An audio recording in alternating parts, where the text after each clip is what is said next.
I have a public health specialist here with us, who was also co-host for us in one of our early events, Dr. Baswati Bhattacharya.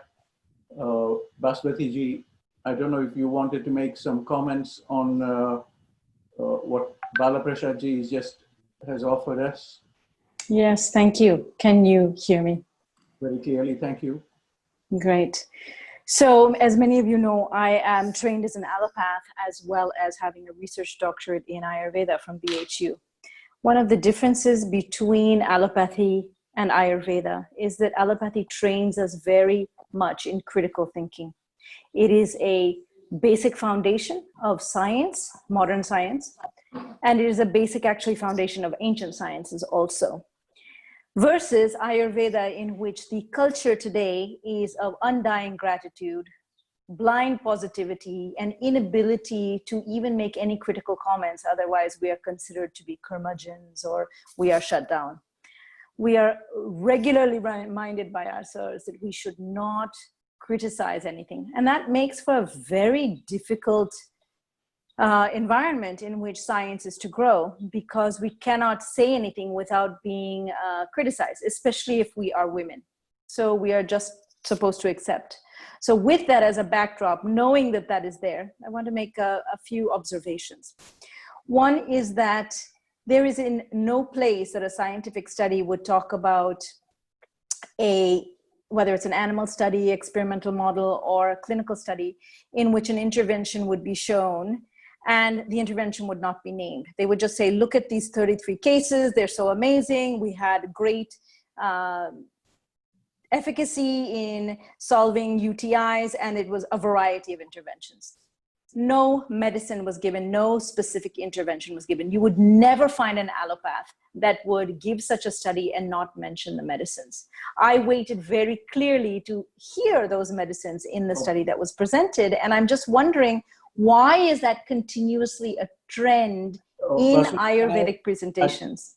I'll interrupt here. I think this is a very preliminary study as far as I could understand, but I think your point is valid, but we come back to it. Sorry to interrupt. Okay. No, and I want to say positively that the students who have learned that that's a trend should know that there were definite medicines used in that study, and all they have to do is present those medicines. And that will make such a change in the studies that I read regularly that just say, Ayurveda improved it. We would never publish a study that says allopathy improved ABC condition without mentioning the drug. So we should actually mention those studies, and we should get clear about how to mention the treatment that was used. And if we don't know how to mention the treatment, then we need to get better in documenting and explaining that clearly. That's one point. Second is, there was an Indian statistician in Mahalanobis who talked about the ability to take statistics and utilize them to our benefit. When the statistic was given that 13% of rural people have access to doctors, it needs to be said, what kind of doctors? Does that include the Ayurvedic doctors? Does it include homeopathic doctors?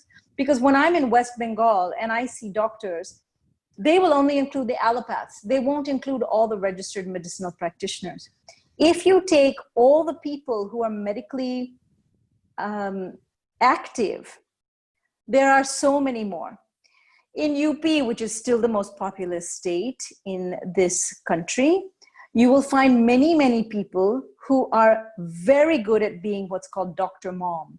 Dr. Mom is an expression that says that in the home, there are many people, grandmothers, aunties, mothers, who are very competent at treating their families of 80% of ailments. There was a study done under Darshan Shankar at FRLHT where they gave medicinal plant seeds to school children, had them grow those plants, and after 6 months, they took medicinal plant experts to those homes and showed them how to use those plants. And what they found is that over, I think it was a year and a half, the healthcare expenses went down by 80% in those families that learned how to use their medicinal plants. Those people are nothing short of medical practitioners, but they are not validated. They are not registered. They are not counted.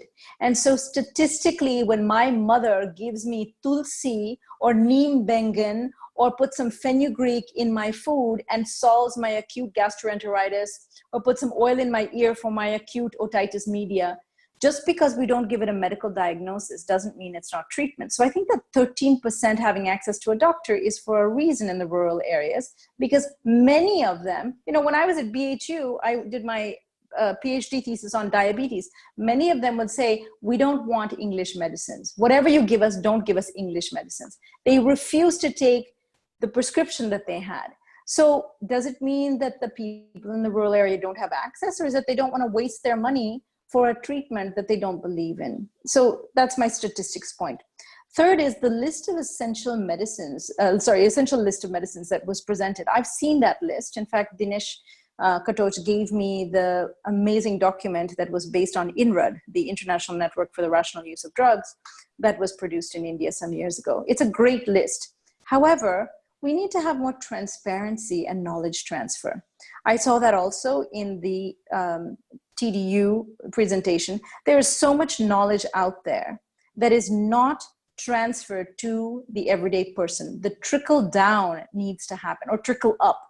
There needs to be a trickle up from the actual clinicians to go up to the people who are in power and control of the budgets and ordering what should be done, the quote unquote authorities. But authority means control over knowledge. And the people in authority today in Ayurveda do not have control over the knowledge. The control over the knowledge belongs to the practitioners, the clinicians, who are mostly the BAMS, who are not the academic scholars sitting in universities. They are the ones who are practicing each and every day, 60, 80, 100 hours a week, and they know the medicinal plants much better. If we could have that trickle up from their knowledge to a trickle down from the very lofty ivory towers of India's Ayurvedic, you know, authorities down, like I would love to have access to TKDL. I would love to have access to the medicinal plants, Dravya Kosha of, you know, and all the books that FRLHT has created. I think it's amazing that the Bhojan Kutuhalam has been translated, and yet it costs something like 1,200 rupees to get access, which most students who are making 5,000 a month cannot even purchase. So that transparency of knowledge transfer would push us forward exponentially if we could actually use some of the funds by the quote unquote authorities to get it out to all the people. The last point is that there needs to be a transfer of power. It needs to go back to the transparency of the clinicians and the knowledge that we have who are practicing. I am here in Udupi. I have a house in Benares. I spend a lot of time with actual practitioners, and they know 1,000 times more than anything I learned at BHU. Why is that? That transparency is not being availed, and therefore the public of India, the health of the public, is being compromised because they don't know where to go to anything. They just see what they see on the television ad. They see an ad from a top 5 company, and they think that that is all that Ayurveda is. Ayurveda is so much more than that. When Amrita ji showed the trial of Murivenna, I've been using Murivenna for 15 years. And in America, when people cannot get healed and we give them Murivenna, and we give them Gandhathailam, and we give them Lakshadi Gugulu, and we give them, Panchamrit Pishti, or we give them some bhasma that is going to help their bone, they are miraculously healed, and we call it magic. It is not magic. It is a lack of transparency between Ayurvedic knowledge because the people in authority refuse to let anyone to the table other than their friends and their committee members. So I look forward to that transparency. I look forward to authority transferring from money back to knowledge, from Lakshmi back to Saraswati. And I look forward to us using statistics in a slightly different way than we are. Thank you for listening to my critical comments. And of course, I say them in the spirit of helping Ayurveda move forward. Namaste to all on this Ganesh Chaturthi. Namaste. Saraswati. I see, Varghese, you have a comment here, please. You have to unmute. You have to unmute. Can you hear me? and speak a little louder. Yeah, can you hear me? No, you are still muted.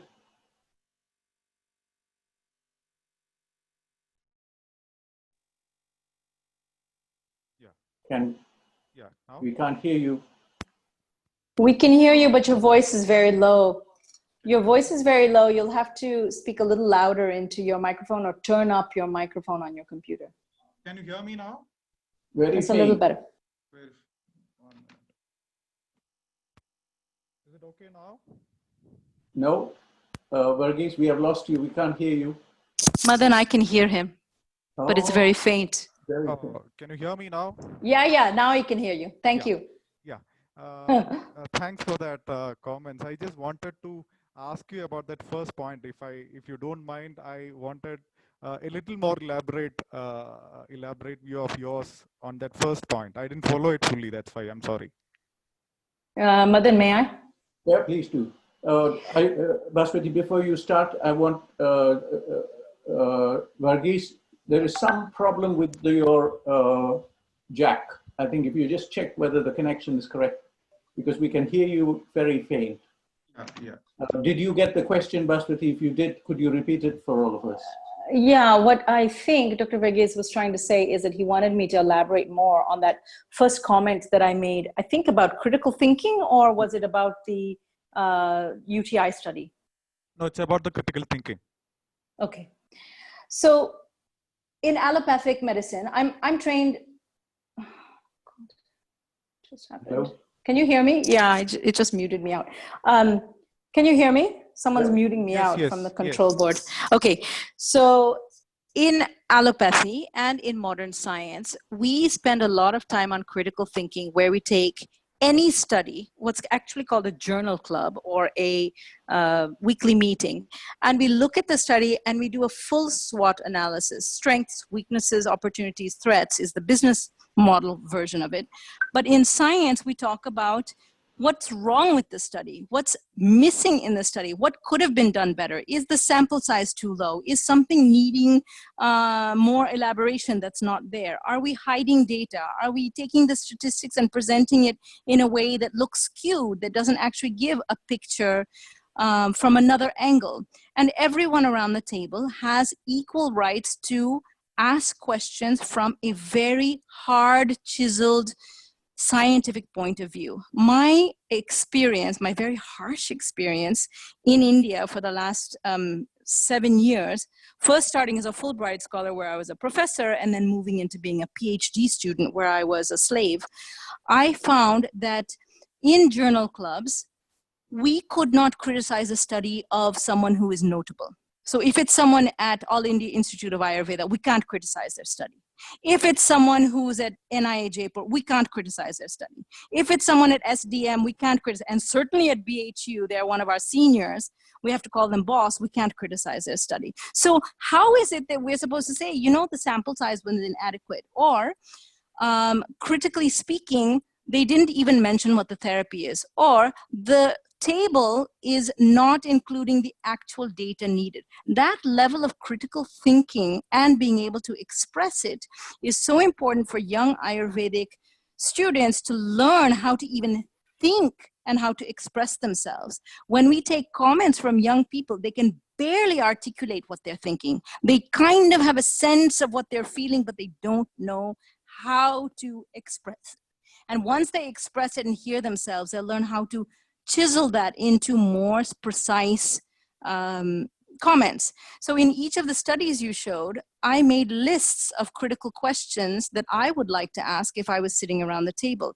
I learned to do that from the age of 19 when I started my first PhD. That is how I live my life. Everything I see, you know, whether it's a woman wearing a beautiful outfit, I think, oh, does that jewelry go with her blouse? If it's a man wearing a sherwani, I say, does that haircut go with the sherwani? But in science, when I'm looking at a study, I think about why did he present the data this way?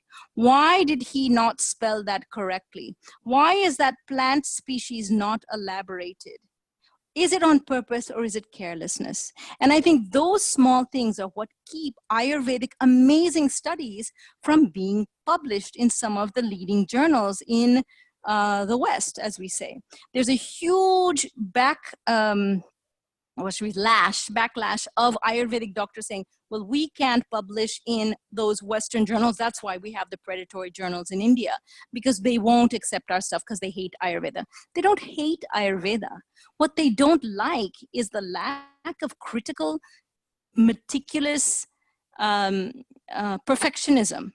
I'll give another example. There has been a huge number of studies and presentations on COVID.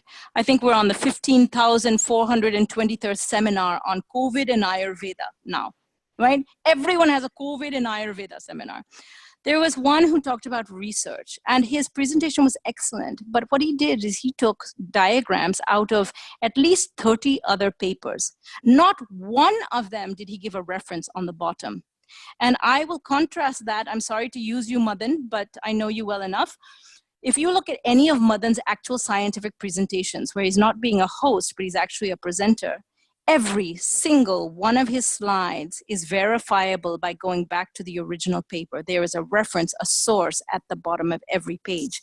I didn't see that in all of the slides, you know, in most of these COVID and Ayurveda seminars. And these little things need to be taught in these quote unquote expert research seminars, which, you know, I also went to this week. There was a whole series of them in the South at SDM, and they don't put their slides correctly. They don't demonstrate critical thinking. And if they don't, then the students who are learning, who are doing their master's and PhD, where will they learn critical thinking? How will they model it from someone that they respect? The sloppiness has to stop.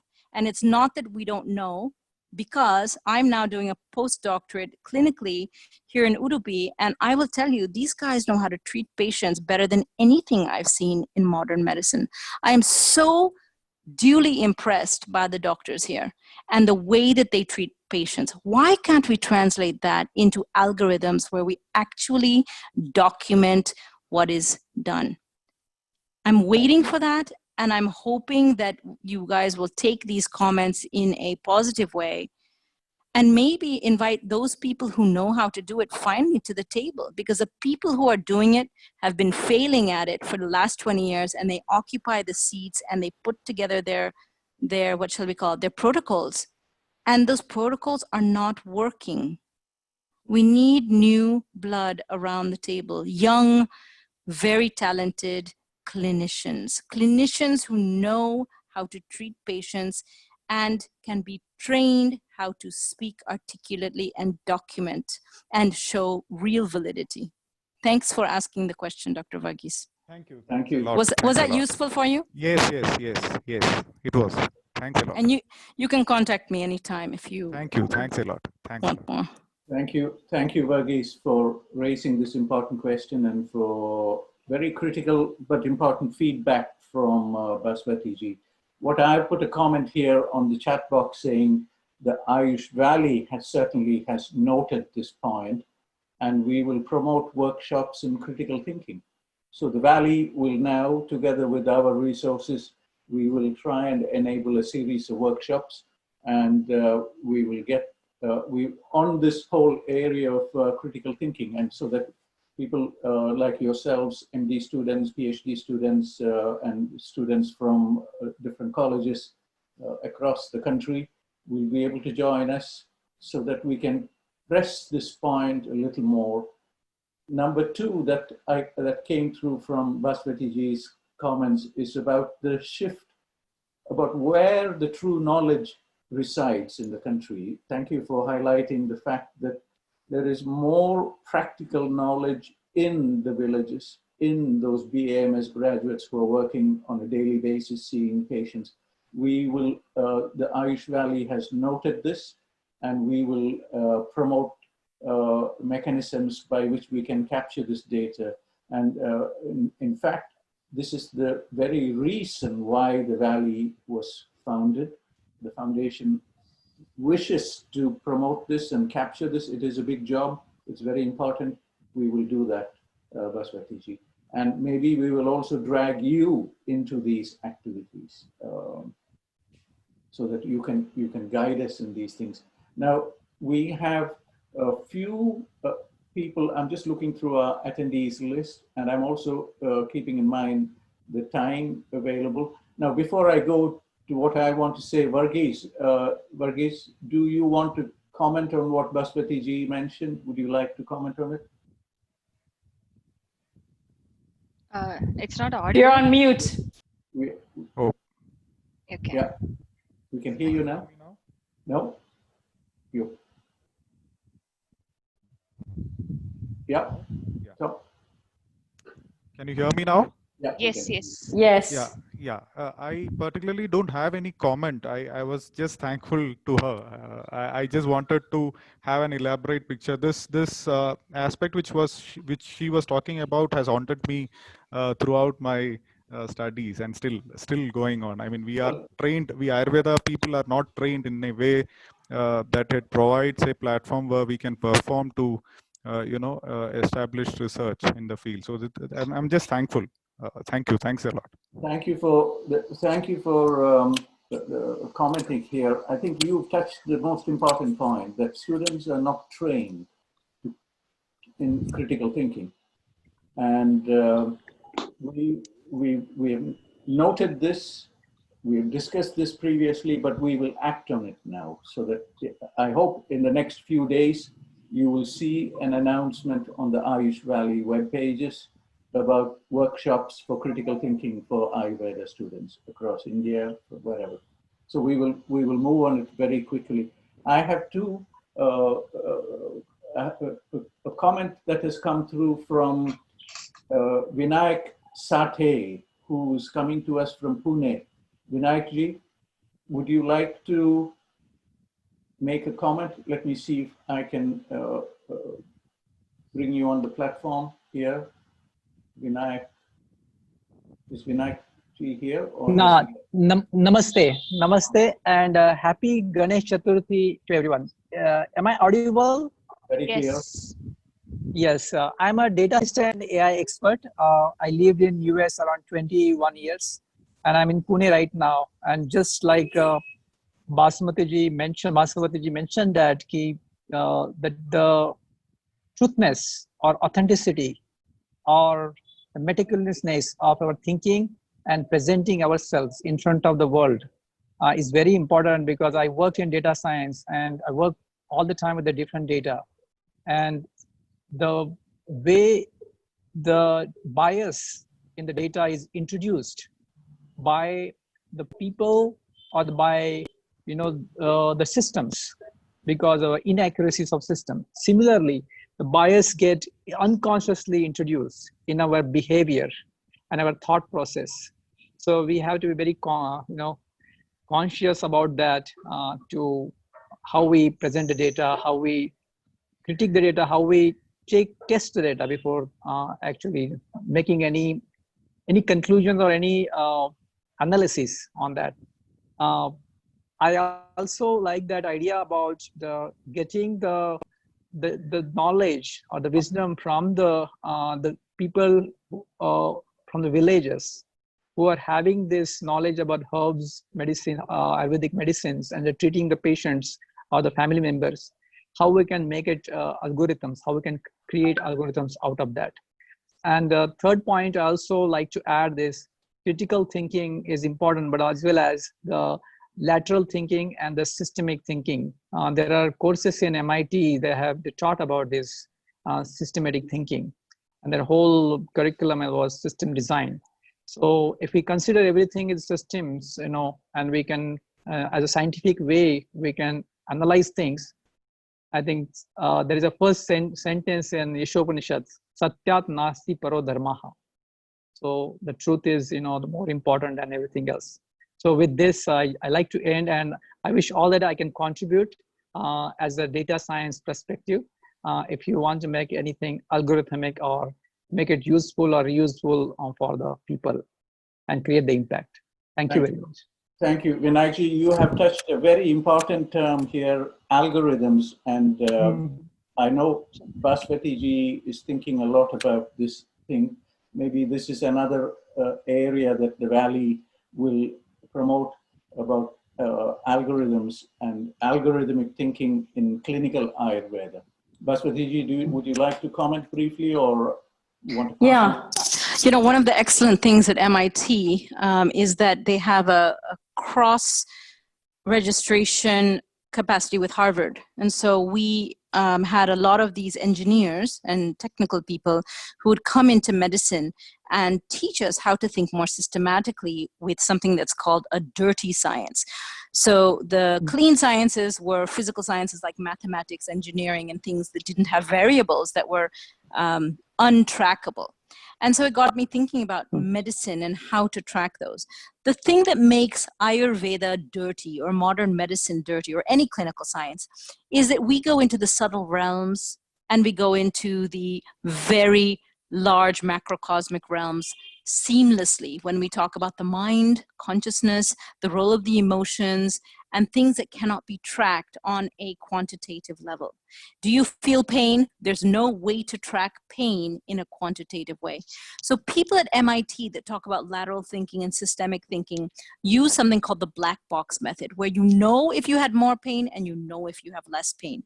Those kind of methodologies have already been integrated into clinical designs, clinical research designs, and they are not being used in India. There have been several people that have been trying to present about it and trying to say that the randomized controlled clinical trial is not the right way for modern Ayurveda to be portraying itself to Western or modern medicine. And somehow, in every first year MD course in Ayurveda, you get RCT, case control, cross-sectional study, case control cohort study, and the contrast between them, and you never learn about open design studies. You never learn about different types of black box, whole systems, patient outcomes oriented research. MIT is one of the places that we could go and learn these things. But what we really need is someone like you, Dr. Sathe, who would come forward and teach how systemic, I mean, you didn't even define it, right? So the first thing is to define for our audience, what is lateral thinking? What is systemic thinking? How does it contrast with critical thinking? And how would you interface that with the clinical sciences? If you can start with that, then the very bright minds of Ayurveda who are deprived of real education in their CCIM curriculums could actually make amazing studies happen. Thank you, Baswati. For all of the participants and attendees, I just want to say that Vinayak Sathe is the founder and director of a new initiative called Global Classrooms Foundation. So, Vinayakji, we are delighted you have found time to join us here. And I hope the Ayush Valley Foundation and the Global Classrooms Foundation can come together to reach into this important, extremely important areas that will benefit not only students in India, but will also reach out to students from around the world. And I feel there is something here. I invite Vinayakji, Baswati-ji to be more actively associated with this forum and the foundation, so that we can debate and discuss these things better and refine small packages that can be turned into online courses. The Ayush Valley will be delighted to be a partner in this activity.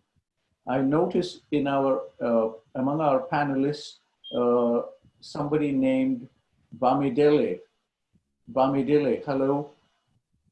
I also see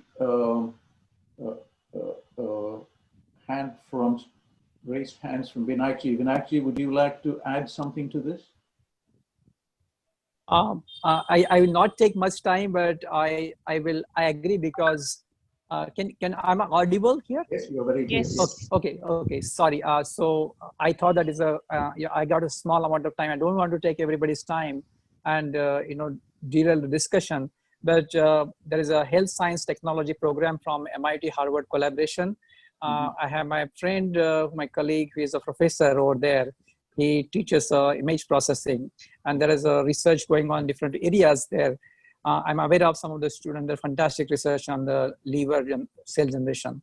So here what is the name of this gentleman or this person? Dr. Yogesh Rathi. Dr. Yogesh Rathi.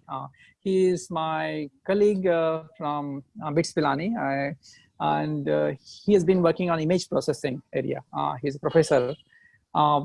So I just want to add this. I want to define, because Basavati ji mentioned me that to define these three different type of thinkings, there is a very good book called 6 Hats of Thinking.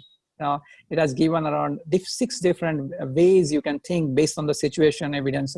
So whatever work I did with the healthcare, with my AI and data science work, from the emergency systems to the insurance side, claim side, what I learned is that the data accuracy, or the kind of cleanliness, cleanliness of data, and there is a ambiguity.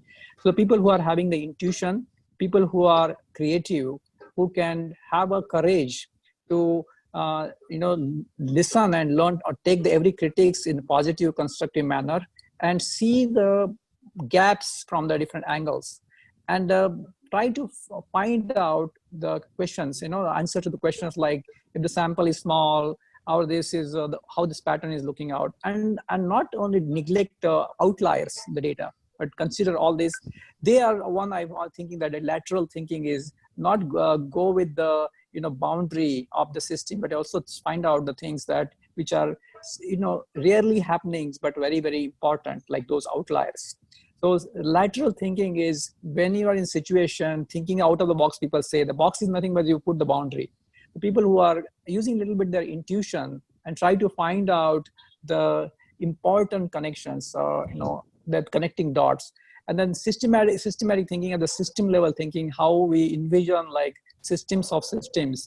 A lot of time when you box the system in a particular system, but you don't see that it's also interconnected in a larger way. So that holistic way of doing thinking, that because when people get in crunch of time pressure, or some the guide or some advisor or their status or the organization status, they cannot speak their mind, and because of that important things we miss. I think that that is a connecting, or thinking that everything is connected, and able to see through or navigate through that. And I know that it requires a lot of courage, and also sharing among that. It's a collaborative, open-mindedness and courage to look at those things. So with this, I think we further Ayush Valley, their courses for the clinical, people who are working in clinical professional and Ayurveda and Vaidyas, and our Vaidyas at home, like Dr. Moms and all that.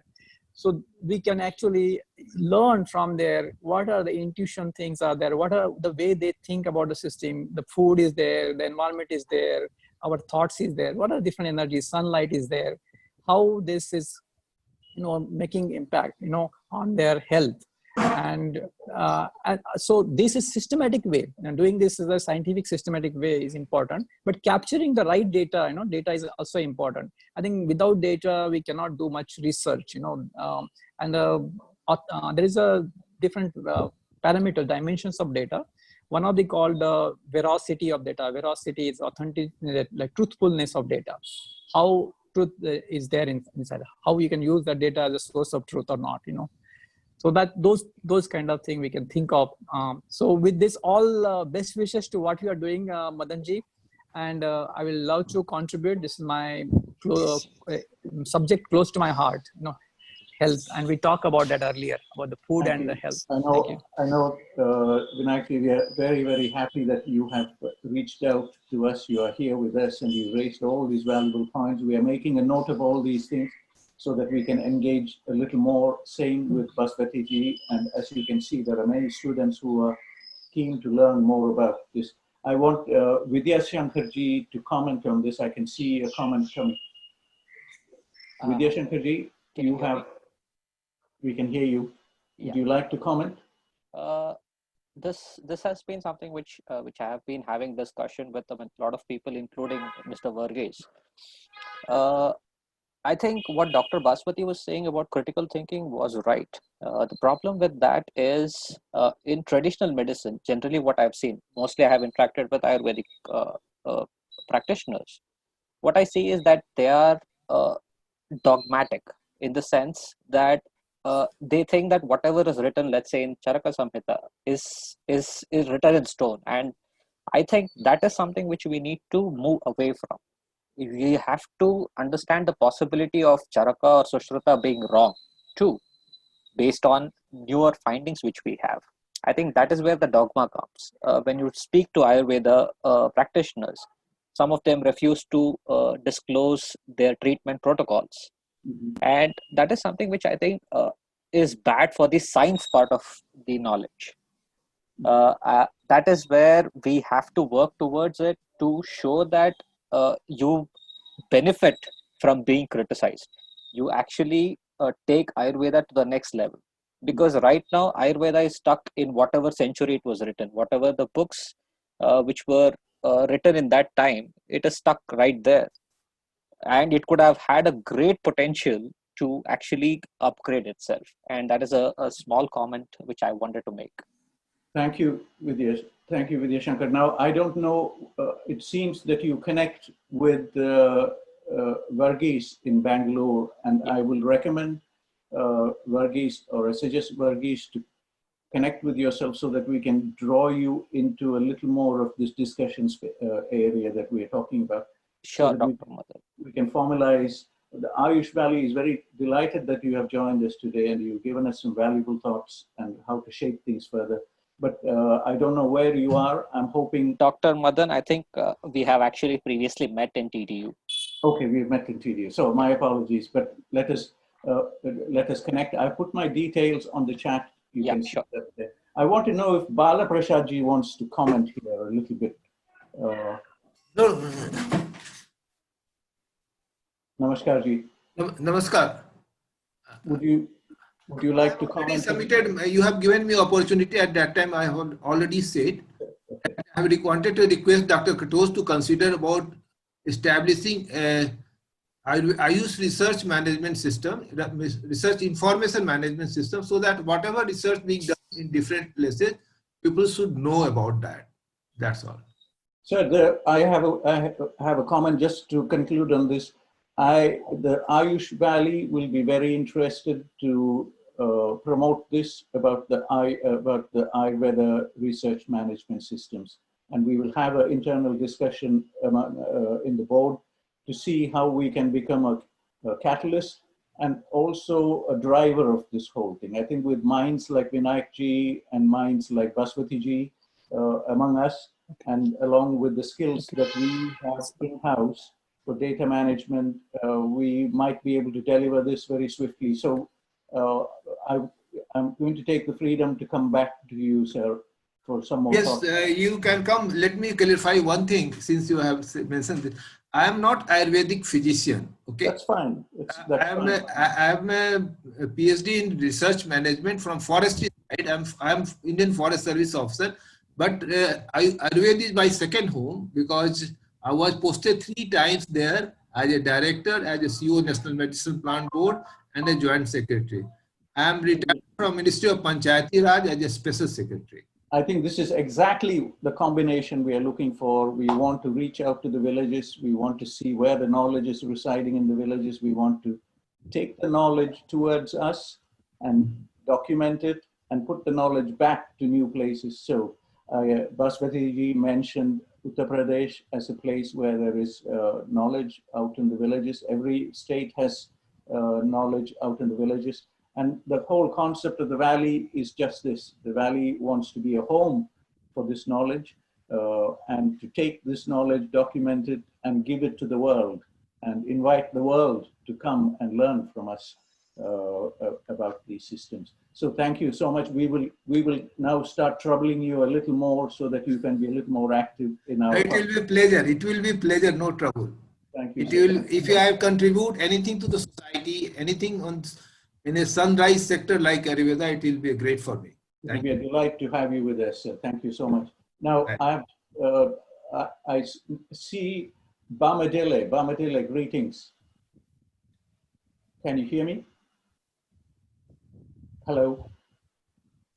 Bamadele? Yes, good morning. Thank you so much. Where are you joining us from today? Where are you today? From Ilorin, Nigeria. Welcome. Now, Baswati ji, who is here with us, knows Nigeria very well, so she will be able to say greetings in the local language. Ekaro, Ekaro. Ah, Ekaro, you're speaking my language. That's good. C'est Dadalaji. Benny, thank you very much. Omidele, thank you so much for joining us. Do tell us a little bit about yourself and what you felt about our event today. It's awesome. We've been doing great, and I love your webinars. This is my second time here. I attended the other one in July, and I think you are doing a wonderful thing. I don't know how I got in, but I'm enjoying it. I'm a lecturer in the university, a professor. I do work on medicinal plants and physiology. So I work on neuroscience. So that is what actually attracted me to your webinar, and I want to stay tuned. Thank you. Thank you so much for joining us, and we welcome more people from Nigeria, from all your colleagues. So if you will be kind enough to share news of our webinars, our next international webinar will be on Friday, the 28th of September. Oh, sorry, of August, in this month. We will send you the information as you are on the mailing list, but I will be grateful if you could circulate this with your network and invite more minds like yourself from not just Nigeria, but from all the countries around West Africa that you may have reached to. I also wish to introduce yourself to our Africa base, Jairam, who is here with us today. And Jairam is based in Botswana, and we will make contact with yourself. But we'd be grateful if you could establish interactions both in Nigeria and Mali and the countries around Cameroon, etc., etc. So welcome to the Ayush Valley. We are delighted to have you with us. Thank you very much. I will certainly do my best to be of help in whatever way I can. Now, the other thing is a technical thing. I'm so happy to see that the network where you're located in Nigeria, we hear you clearly and loudly. So congrats to everybody there who has set up your network and giving us such high quality voice from Nigeria.